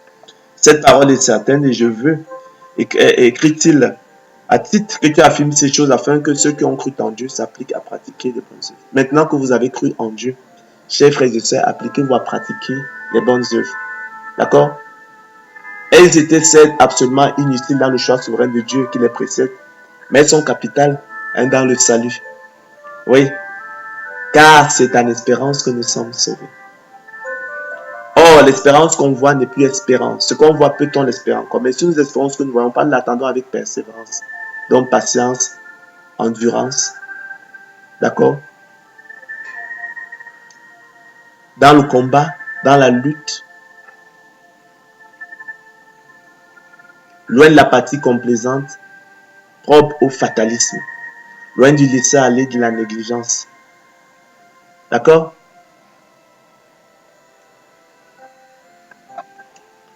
Voilà ce qui est bon et utile aux hommes, mais évite les discussions folles, les généalogies, les querelles, les disputes relatives à la loi, chers frères et sœurs, car elles sont vaines et inutiles. C'est pourquoi, frères, appliquez-vous d'autant plus à affermir votre vocation et votre élection. Car en faisant cela, vous ne broncherez jamais. C'est ainsi en effet que l'entrée dans le royaume éternel de notre Seigneur et Sauveur Jésus vous sera pleinement accordée. Et vous accordez, et vous sera pleinement accordé dans le cadre de la glorification. D'accord? Dernier maillon de la chaîne d'or du salut. Nous sommes maintenant enfants de Dieu, chers frères et sœurs. Et ce que nous serons n'a pas encore été manifesté. Mais nous savons que lorsque cela sera manifesté, nous serons semblables à lui. Quiconque a cette espérance en lui se purifie comme lui-même est pur. Ainsi, mes bien-aimés, quand vous avez toujours obéi, travaillez à votre salut. Travaillez à votre salut avec crainte et tremblement. Car c'est en espérance que nous sommes sauvés. Or, l'espérance qu'on voit n'est plus espérance. Ce qu'on voit, peut-on l'espérer encore? Mais si nous espérons ce que nous ne voyons pas, nous l'attendons avec persévérance. D'accord? Courage, endurance, ténacité, fidélité. loin de la paresse, la négligence, du relâchement, de l'apathie complaisante, propre au fatalisme. Car c'est Dieu qui produit en vous le vouloir et le faire selon son bon plaisir. Faites toutes choses sans murmure ni hésitation, afin que vous soyez irréprochables et purs, des enfants de Dieu irrépréhensibles au milieu d'une génération perverse et corrompue, parmi laquelle vous brillez comme des flambeaux dans le monde portant la parole de Dieu. Voilà pourquoi, écrit l'apôtre Pierre, je prendrai soin de vous rappeler ces choses, bien que vous les sachiez et que vous soyez affermis dans la vérité présente. Et je regarde comme un devoir, aussi longtemps que je suis dans ce temps, de vous tenir en éveil par des avertissements. Car je sais que je la quitterai subitement, ainsi que notre Seigneur Jésus qui me l'a fait connaître. Mais j'aurai soin qu'après mon départ, vous puissiez toujours vous souvenir de ces choses, à savoir que c'est en espérance que nous sommes sauvés. D'accord? Or, l'espérance qu'on voit n'est plus espérance. Ce qu'on voit, peut-on l'espérer encore? Mais si nous espérons ce que nous ne voyons pas, nous l'attendons avec persévérance. D'accord? D'où l'impérieuse persévérance des saints. Quoique par ailleurs leurs bons œuvres soient absolument inutiles dans le choix souverain de Dieu qui les précède. Retenons fermement, chers frères et sœurs, la profession de notre espérance, car celui qui a fait la promesse est fidèle. Veillons les uns sur les autres pour nous exciter à la charité et aux bonnes œuvres. N'abandonnons pas notre assemblée comme c'est la coutume de quelques-uns, mais exhortons-nous réciproquement, et cela d'autant plus que vous voyez s'approcher le jour. Car si nous péchons volontairement, après d'avoir reçu la connaissance de la vérité, il ne reste plus de sacrifice pour les péchés, mais une attente terrible du jugement et l'ardeur d'un feu qui dévorera les fidèles, les rebelles. Celui qui a violé la loi de Moïse meurt sans miséricorde sur la déposition de 2 ou de 3 témoins. De quel pire châtiment pensez-vous, chers frères et sœurs, que sera jugé digne celui qui aura foulé aux pieds le Fils de Dieu, qui aura tenu pour profane de sang de l'alliance par lequel, qui aura tenu pour profane de sang de l'alliance et qui aura outragé l'esprit de la grâce. Car nous connaissons celui qui a dit à moi la vengeance, à moi la rétribution. Et encore, le Seigneur jugera son peuple. C'est une chose terrible, chers frères et sœurs, que de tomber entre les mains du Dieu vivant. Souvenez-vous de ces premiers jours où, après avoir été éclairé, vous avez soutenu un grand combat au milieu des souffrances.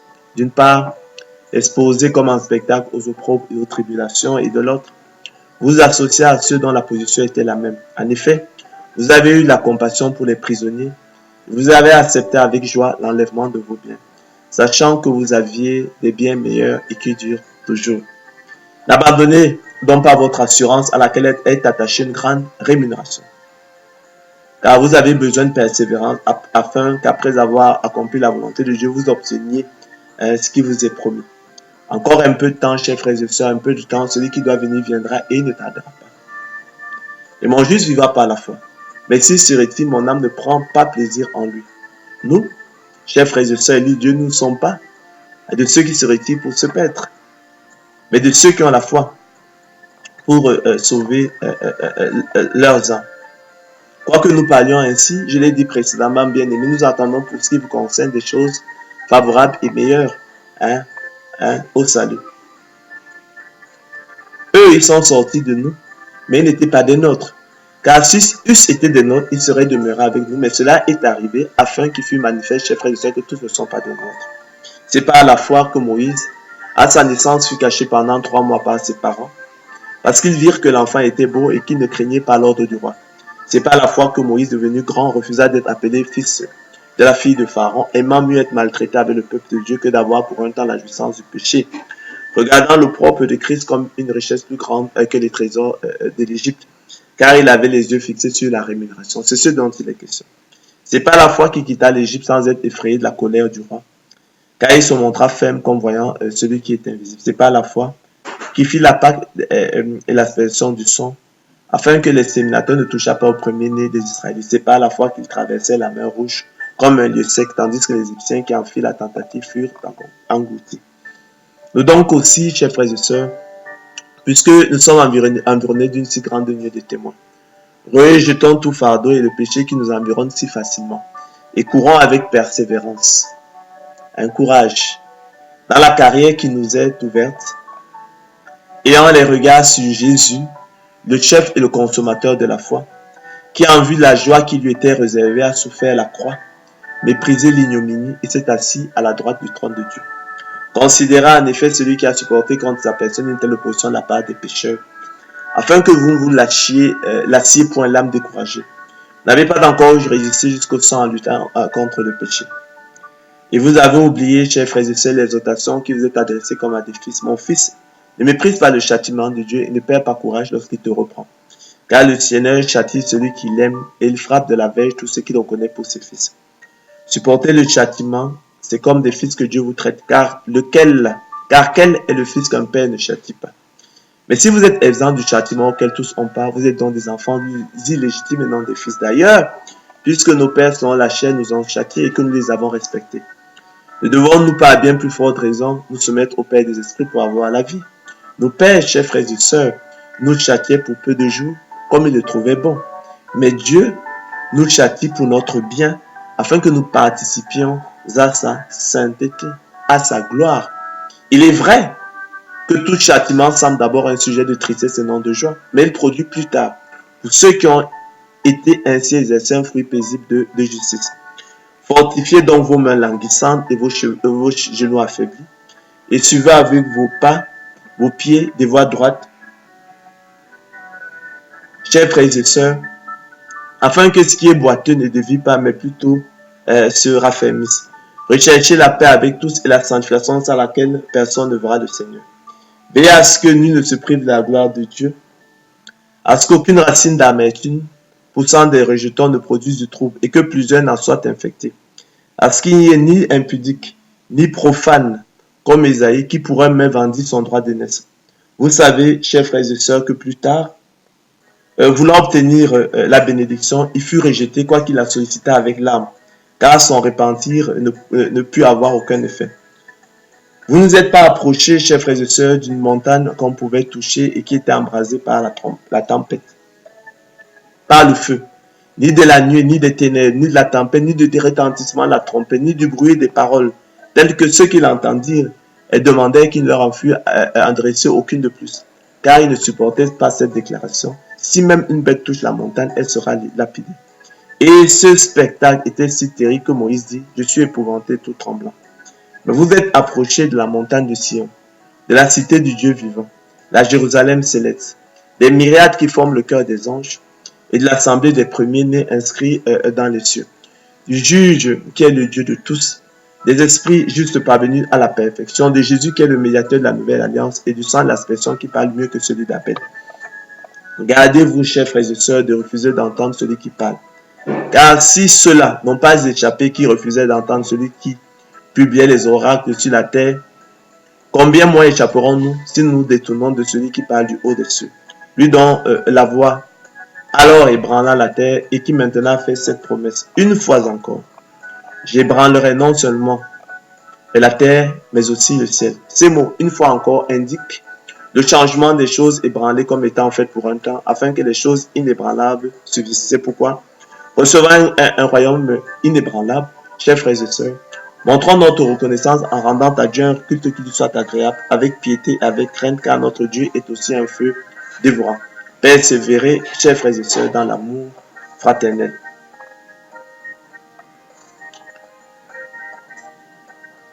Jésus-Christ, chers frères et sœurs, nous ne le dirons jamais assez, le même hier aujourd'hui éternellement.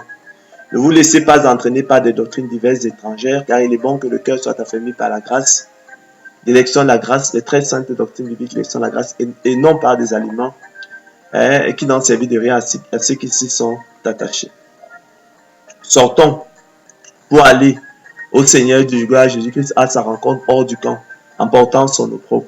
Car nous n'avons point ici-bas de cité permanente, mais nous cherchons, chers frères et sœurs, celle qui est à venir. Je vous prie donc, frères, de supporter ces quelques paroles d'exhortation. Oui, ce sont des paroles d'exhortation, ce sont des paroles d'encouragement. Car, quoi que nous parlions ainsi, bien-aimés, nous attendons, pour ce qui vous concerne, des choses meilleures et favorables au salut. Car nous, élus de Dieu, nous ne sommes pas de ceux qui se retirent pour se perdre, mais de ceux qui ont la foi pour sauver notre âme. Ils sont sortis du milieu de nous, je l'ai dit précédemment, mais n'étaient pas des nôtres. Car s'ils eussent été des nôtres, ils seraient demeurés avec nous. Mais cela est arrivé afin qu'il fût manifeste que tous ne sont pas des nôtres. Celui qui vaincra sera revêtu de vêtements blancs. Je n'effacerai point son nom du livre de vie, et je confesserai son nom devant mon Père et devant ses anges. Que celui qui a des oreilles entende ce que l'Esprit dit aux églises. Au reste, chers frères et sœurs, fortifiez-vous dans le Seigneur et par sa force toute puissante, revêtez-vous de toutes les armes de Dieu afin de pouvoir tenir ferme contre les ruses du diable. Car nous n'avons pas à lutter contre la chair et le sang, mais contre les dominations, contre les autorités, contre les princes de ce monde de ténèbres, contre les esprits méchants dans les lieux célestes. C'est pourquoi, chers frères et sœurs, prenez toutes les armes de Dieu afin de pouvoir résister dans le mauvais jour et tenir ferme après d'avoir tout surmonté. Tenez donc ferme et à vos reins la vérité pour ceinture, revêtez la cuirasse de la justice, mettez pour chaussure à vos pieds le zèle que donne l'évangile de paix. Prenez par-dessus tout cela le bouclier de la foi, avec lequel vous pourriez éteindre les traits enflammés du malin. Prenez aussi le casque du salut et l'épée de l'esprit qui est la parole de Dieu. Faites en tout temps par l'esprit toutes sortes de prières et de supplications. Veillez à cela avec une entière persévérance. Et priez pour tous les saints. Priez pour moi, écrit l'apôtre Paul, afin qu'il me soit donné quand j'ouvre la bouche, de faire connaître hardiment et librement le mystère de l'évangile pour lequel je suis ambassadeur dans les chaînes, et que j'en parle avec assurance comme je dois en parler. Vous voyez, chers frères et sœurs, quel amour le Père nous a témoigné pour que nous soyons appelés enfants de Dieu. Et nous le sommes. Si le monde ne nous connaît pas, c'est qu'il ne l'a pas connu. Bien-aimés, nous sommes maintenant enfants de Dieu, et ce que nous serons n'a pas encore été manifesté. Je pense à la glorification qui est le dernier maillon de la chaîne d'or et du salut. Mais nous savons que lorsque cela sera manifesté, nous serons semblables à lui. Parce que nous le verrons tel qu'il est. Quiconque a cette espérance en lui se purifie comme lui-même est pur. Quiconque pêche transgresse la loi et le péché la transgression de la loi. Or, vous le savez, Jésus a apparu pour ôter les péchés et il n'y a point en lui de péché. Quiconque demeure en lui ne pêche point. Quiconque pêche ne l'a pas vu et ne l'a pas connu. Petits enfants, que personne ne vous séduise. Celui qui pratique la justice est juste comme lui-même est juste. Celui qui pêche est du diable, car le diable pêche dès le commencement. Le Fils de Dieu est apparu afin de détruire les œuvres du diable. Quiconque est né de Dieu ne pratique pas le péché, parce que la semence de Dieu demeure en lui. Et il ne peut pécher parce qu'il est né de Dieu. C'est par là, chers frères et sœurs, que se font connaître les enfants de Dieu et les enfants du diable. Or, si nous sommes enfants, chers frères et sœurs, nous sommes aussi héritiers. Ou plutôt, nous serons aussi héritiers. Héritiers de Dieu et co-héritiers de Christ. Si toutefois, nous souffrons avec lui, afin d'être glorifiés avec lui selon qu'il est écrit. Ceux qu'il a connus d'avance, il les a aussi prédestinés à être semblables à l'image de son Fils, afin que son Fils fût le premier-né entre plusieurs frères. Et ceux qu'il a prédestinés, il les a aussi appelés. Et ceux qu'il a appelés, il les a aussi justifiés. Ceux qu'il a justifiés, il les a aussi glorifiés. Père, je veux que là où je suis, ce que tu m'as donné soit aussi avec moi, afin qu'il voie ma gloire. La gloire que tu m'as donnée, parce que tu m'as aimé avant la fondation du monde. Chers frères et sœurs, que votre cœur ne se trouble point. Croyez en Dieu et croyez en moi, et que le Seigneur Jésus-Christ. Il y a plusieurs demeures dans la maison de mon Père. Si cela n'était pas, je vous l'aurais dit. Je vais vous préparer une place. Et lorsque je m'en serai allé et que je vous aurai préparé une place, je reviendrai et je vous prendrai avec moi, afin que là où je suis, vous y soyez aussi. Vous savez où je vais, vous en connaissez le chemin. Thomas lui dit, Seigneur, nous savons où tu vas, comment pouvons-nous en connaître le chemin? Jésus lui répondit, je suis le chemin, la vérité et la vie. Nul ne vient au Père que par moi. Recherchez donc la sanctification sans laquelle personne ne verra le Seigneur.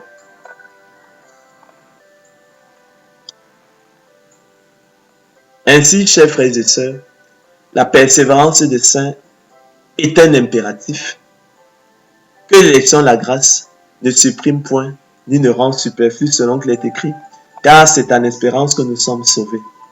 Or, l'espérance qu'on voit n'est plus espérance. Ce qu'on voit, peut-on l'espérer encore? Mais si nous espérons ce que nous ne voyons pas, chers frères et sœurs, nous l'attendons avec persévérance. Courage, endurance, détermination, fidélité, volonté, zèle, lutte, patience, ténacité, fermeté, constance, énergie, attachement, loin de l'abandon, de la démission, de la désertion, de la capitulation, du laisser-aller, du relâchement, de l'infidélité, de la paresse, de la négligence, de l'insouciance, de la résignation, de la passivité propre à l'apathie complaisante et au fatalisme. D'où, chers frères et sœurs, l'impérative persévérance et de ça. Par le don de la foi à salut, œuvre de l'éternel Dieu, privilège des élus de Dieu, déclencheur du salut de son moteur efficace, pardon, le Seigneur de gloire Jésus-Christ le Seigneur de gloire Jésus-Christ équipe les élus de Dieu, les outils et les rend capables et aptes à remplir leurs responsabilités, à s'en acquitter et à les assumer. Car c'est en espérance que nous sommes sauvés.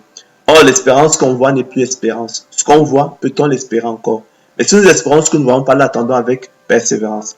Ainsi, chers frères et sœurs, le don de la foi salut ne rend pas la persévérance et des élus de Dieu superflus. La présence de la foi salut chez l'élu de Dieu ne rend pas sa persévérance superflue. Notre élection divine ne supprime pas notre responsabilité, chers frères et sœurs, mais par le moyen du don de la foi, nous rend capables et aptes à l'assumer.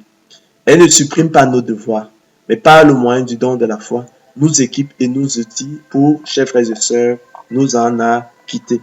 Ainsi, pour reprendre Arthur Pink, la présence de la grâce chez l'élu de Dieu ne rend pas sa persévérance superflue. C'est pourtant, chers frères et sœurs, l'une des déductions absurdes que l'esprit humain, corrompu d'entendement, s'empresse de tirer.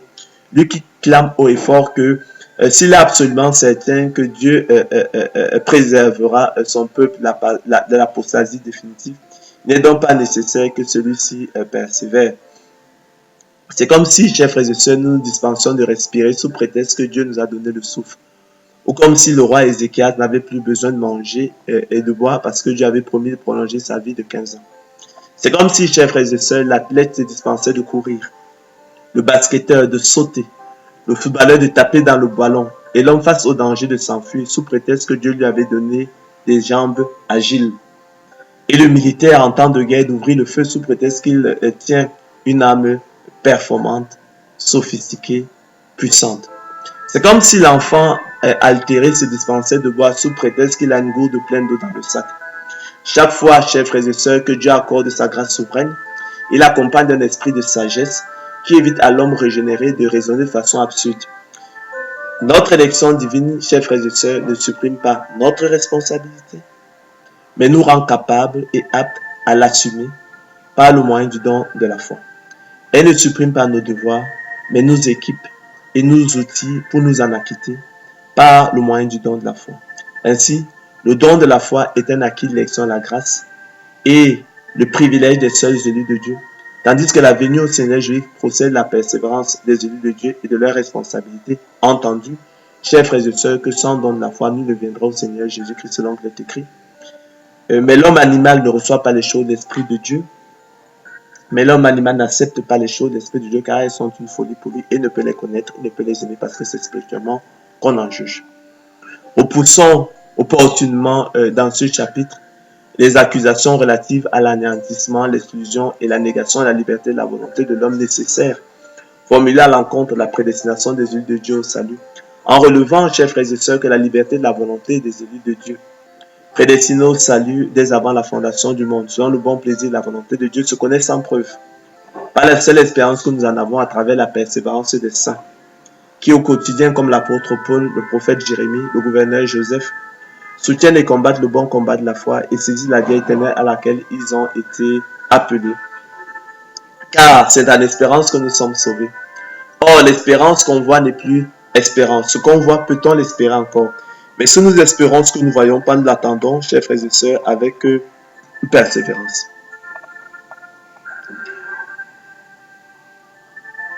Nous retiendrons donc, chers frères et sœurs, que c'est en espérance que nous sommes sauvés. C'est donc là le lien entre l'absolue gratuité d'élection de la grâce et l'impérieuse persévérance des saints, l'impérative persévérance des saints. L'élection de la grâce qui, de son côté, déclare nos bonnes œuvres, la foi des élus de Dieu, leur volonté, la cesse, absolument inutile dans le choix souverain de Dieu qui les précède.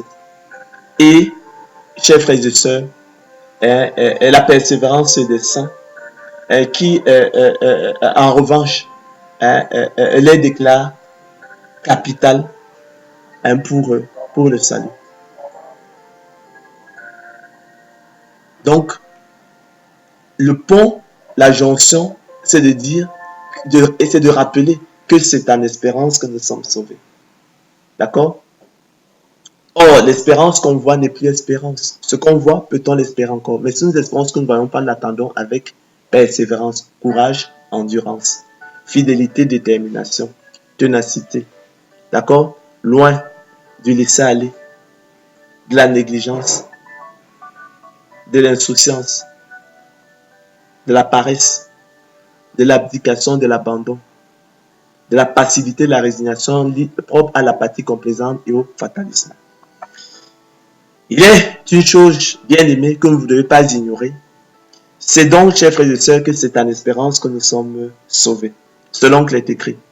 Car nous aussi, nous étions autrefois insensés, n'oubliez jamais désobéissants, égarés, asservis à toute espèce de convoitise et de volupté, vivant dans la méchanceté, dans l'envie, dignes d'être haïs et nous haïssant les uns les autres.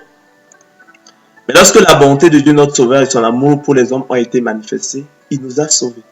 Il a sauvé les élus de Dieu. C'est eux qui ont été sauvés. Non à cause des œuvres de justice qu'ils auraient faites, mais selon sa miséricorde. Par la nouvelle naissance opérée par le Saint-Esprit qu'il a répandu sur eux avec abondance par Jésus-Christ, notre Sauveur, afin que justifiés par sa grâce, déclarés justes par sa grâce, nous devenions en espérance hériter la vie éternelle. Car c'est en espérance que nous sommes sauvés. Ce que nous serons n'a pas encore été manifesté. Nous sommes maintenant enfants de Dieu, certes élus de Dieu, mais ce que nous serons n'a pas encore été manifesté. Mais nous savons que lorsque cela sera manifesté, nous serons semblables à lui parce que nous verrons tel qu'il est. Quiconque a cette espérance en lui se purifie comme lui-même est pur. Ainsi, chers frères et sœurs, c'est en espérance que nous sommes sauvés. Or, l'espérance qu'on voit n'est plus espérance. Ce qu'on voit, peut-on l'espérer encore? Mais si nous espérons ce que nous ne voyons pas, nous l'attendons avec persévérance, courage, endurance, détermination, fidélité, volonté, zèle, lutte, patience, ténacité, fermeté, constance, énergie, attachement. Loin de l'abandon, de la démission, de la désertion, de la capitulation, de la résignation, du laisser-aller, du relâchement, de la paresse, de la négligence, de l'insouciance, de l'infidélité, de la passivité propre à l'apathie complaisante et au fatalisme. Par le don de la foi, salut, œuvre l'Éternel Dieu, privilège des élus de Dieu, déclencheur exclusif du salut et son moteur efficace, le Seigneur de gloire Jésus-Christ équipe les élus de Dieu, les outils et les rend capables et aptes à remplir leurs responsabilités, à s'en acquitter et à les assumer. Car c'est en espérance que nous sommes sauvés. Or, l'espérance qu'on voit n'est plus espérance. Ce qu'on voit, peut-on l'espérer encore? Mais si nous espérons ce que nous ne voyons pas, l'attendons, chers frères et sœurs, avec persévérance. Ainsi, le don de la foi salut ne rend pas la persévérance de l'élu de Dieu superflue. La présence de la foi salut chez l'élu de Dieu ne rend pas sa persévérance superflue. Notre élection divine, chers frères et sœurs, ne le dirons jamais assez, ne supprime pas notre responsabilité. D'accord? Retenez-le une fois pour toutes. Mais par le moyen du don de la foi salut, nous rend capables et aptes à l'assumer. D'accord? Elle ne supprime pas nos devoirs, mais par le moyen du don de la foi salut, nous équipe et nous outils pour nous en acquitter. Elle nous enseigne, chers frères et sœurs, à renoncer à l'impiété et aux convoitises mondaines et à vivre dans le siècle présent selon la sagesse, la justice et la piété, en attendant la bienheureuse espérance et la manifestation de la gloire du grand Dieu de notre Sauveur Jésus-Christ qui s'est donné lui-même pour nous, afin de nous racheter de toute iniquité, de se faire un peu purifier par lui, et de se faire un peuple qui lui appartient, purifié par lui et gelé pour les bonnes œuvres. Dis ces choses et que l'apôtre Paul la dit, exhorte et reprend avec une pleine autorité que personne ne te méprise. Pour nous, frères bien-aimés du Seigneur, nous devons à votre sujet rendre continuellement grâce à Dieu parce que Dieu vous a choisi dès le commencement pour le salut. Par la sanctification de l'Esprit, par la foi en la vérité. C'est à quoi il vous a appelé par notre évangile, par cette émission. Vous connaîtrez la vérité vous affranchira sur Anjombolo TV. Pour que vous possédiez la gloire de notre Seigneur Jésus-Christ. Pour que vous sachiez les choses qu'il nous a données par sa grâce. Ainsi donc, frères, demeurez fermes et retenez les instructions que vous avez reçues ce soir par ma parole. D'accord?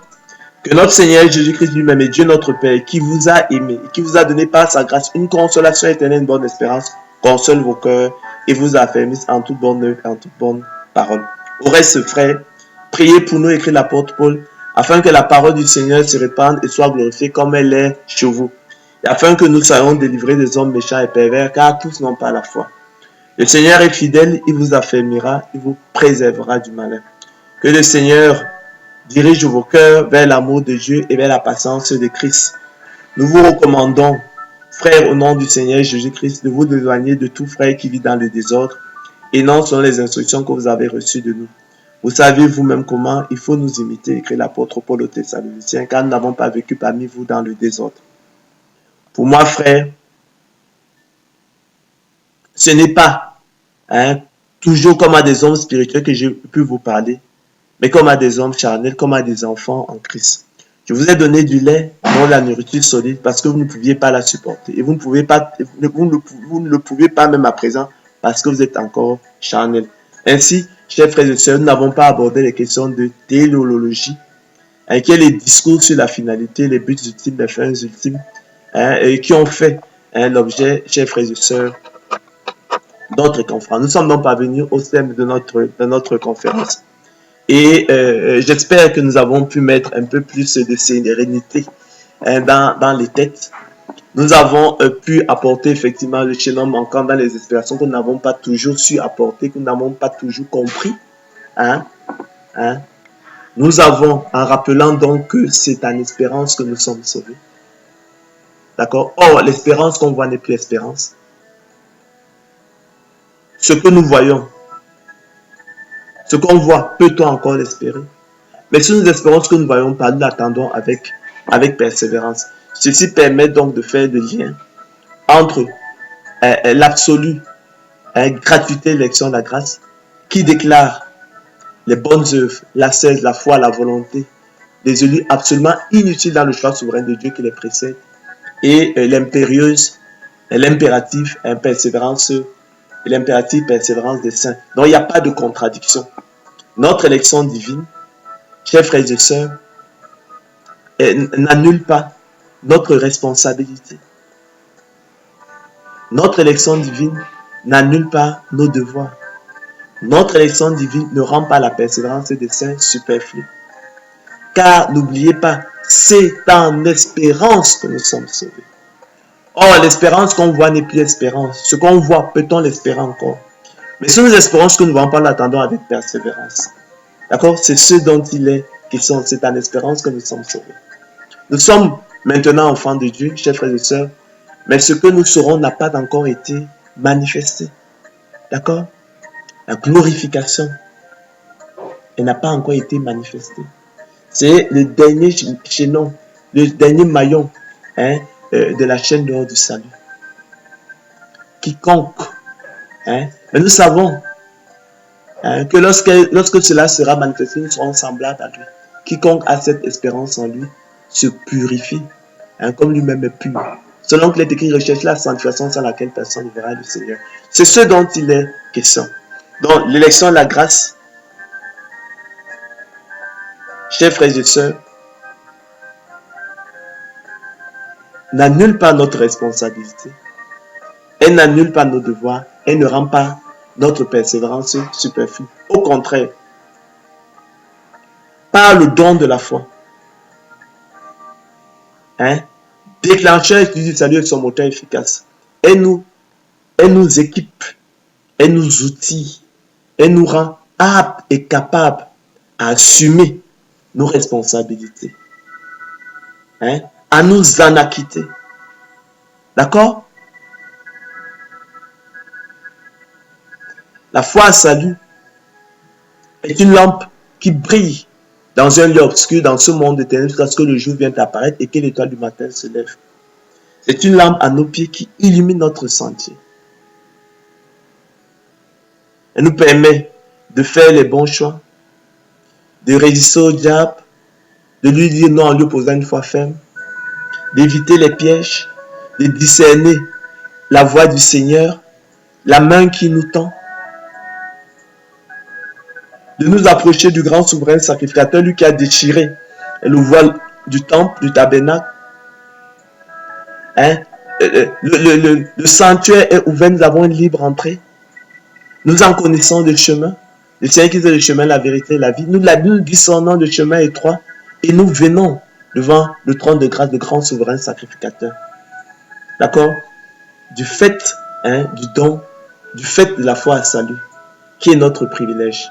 Le Seigneur nous a fait le don de la foi. Et le don de la foi illumine dans notre sentier. Nous faisons les bons choix. Nous discernons la main tendue du Seigneur Jésus-Christ. Nous faisons une chose, ou bien ce qui est en arrêt, et nous portons vers ce qui est en avant. Nous courons vers le but, afin de saisir la main du Seigneur Jésus-Christ. Oui, lui, le grand souverain sacrificateur selon l'ordre de Melchisedec. Nous nous approchons du sanctuaire, du trône de la grâce, afin de trouver auprès du grand souverain sacrificateur repos pour notre âme, la paix et la vie éternelle. C'est ce dont il est question. Nous sommes maintenant enfants de Dieu, mais ce que nous serons n'a pas encore été manifesté. Je pense ici à la glorification. D'accord?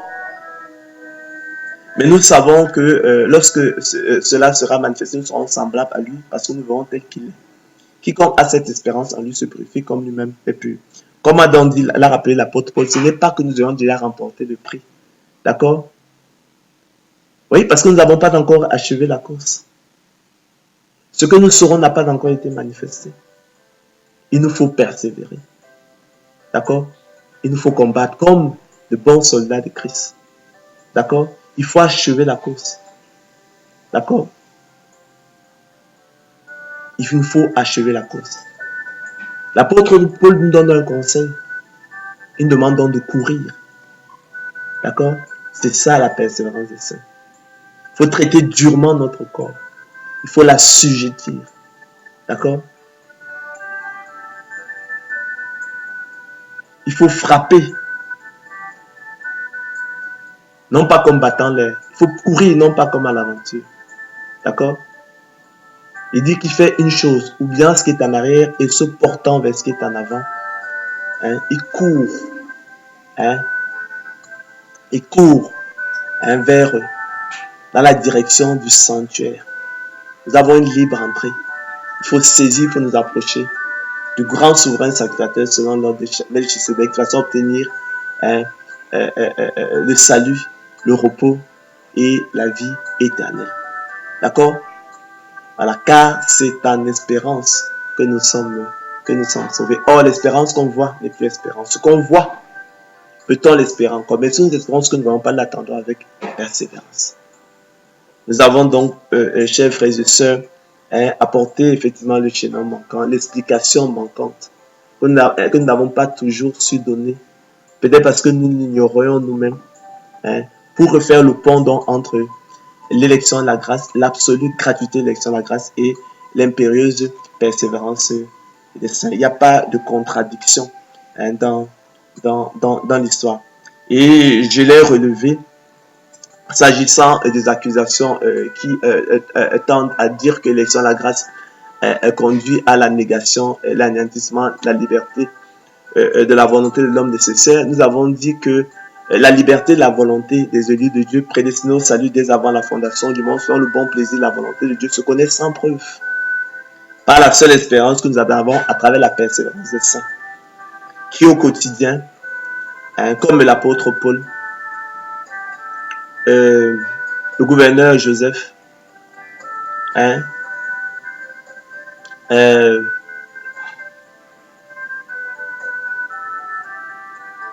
combattent, soutiennent et combattent le bon combat de la foi et saisissent la vie éternelle à laquelle effectivement ils ont été appelés.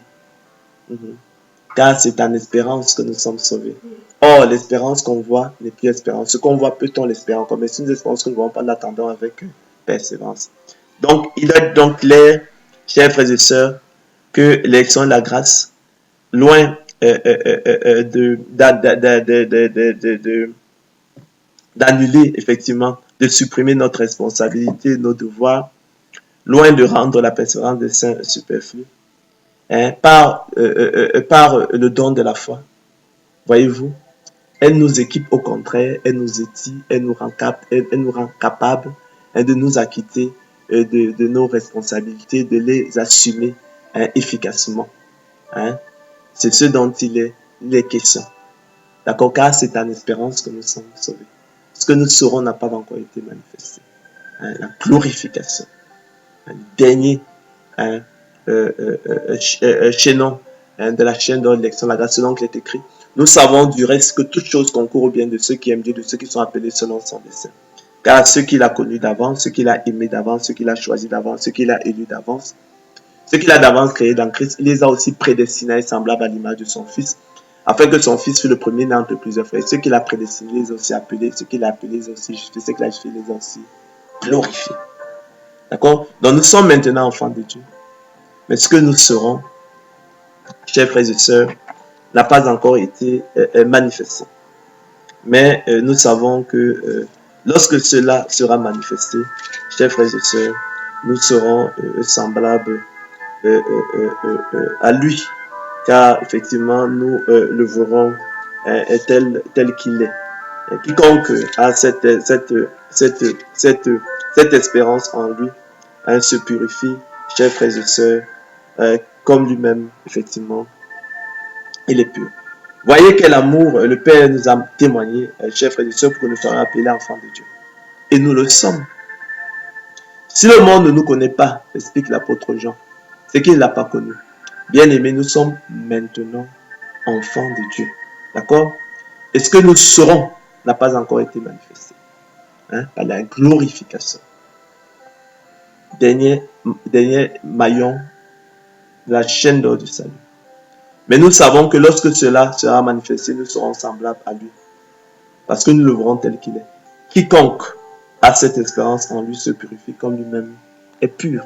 D'où, effectivement, la persévérance des saints. Dans la purification, tout ça, la sanctification, participe, procède la persévérance des saints.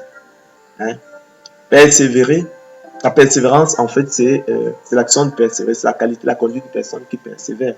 Persévérer, je l'ai dit, c'est continuer de faire, d'être ce qu'on a résolu par un acte de volonté à renouveler. D'accord? Donc, on parle d'un acte de volonté renouvelé. Donc, on n'est pas dans le fatalisme, toutes ces accusations qui sont formulées. Donc, c'est là le chaînon manquant. C'est ce qu'il fallait expliquer. Donc, ne l'oubliez donc pas. C'est en espérance que nous sommes sauvés. Car c'est en espérance que nous sommes sauvés. D'accord? C'était là donc le chaînon manquant. Car c'est en espérance que nous sommes sauvés. Or, l'espérance qu'on voit n'est plus espérance. Ce qu'on voit, peut-on l'espérer encore? Mais si nous espérons ce que nous voyons pas, nous l'attendons avec persévérance. Voilà, c'est pourquoi, d'où donc la persévérance des saints. On retiendra donc que notre élection divine ne rend pas notre persévérance superflue. Elle n'annule pas notre responsabilité. Elle n'annule pas nos devoirs. Au contraire, elle nous équipe. Elle nous rend aptes à nous en acquitter, à les assumer. Voyez-vous? Elle nous outille, elle nous équipe pour nous en acquitter. Car c'est en espérance que nous sommes sauvés. Or, l'espérance qu'on voit n'est plus espérance. Or, l'espérance qu'on voit n'est plus espérance.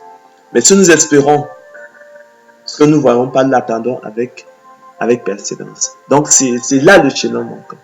D'accord? C'est ce qu'il ne faut pas oublier, c'est ce qu'il ne faut pas ignorer. Nous confessons que nous n'avons pas toujours su expliquer, mais c'est cela. D'accord? Donc, ça, c'est Romains 8, 24. D'accord? C'est en espérance que nous sommes sauvés. Or, l'espérance qu'on voit n'est plus espérance. Ce qu'on voit, peut-on l'espérer encore? Mais si nous espérons ce que nous ne voyons pas, nous l'attendons avec persévérance. Donc, car c'est en espérance que nous sommes sauvés. Or, l'espérance qu'on voit n'est plus espérance. Ce qu'on voit, peut-on l'espérer encore? Mais si nous espérons ce que nous ne voyons pas, nous l'attendons avec persévérance. D'accord? Donc, car c'est en espérance que nous sommes sauvés. C'était donc là, chers frères et sœurs, le chaînon manquant. Nous sommes donc parvenus au thème de notre conférence. Je ne me lasse point de vous enseigner les mêmes choses et pour vous cela est salutaire.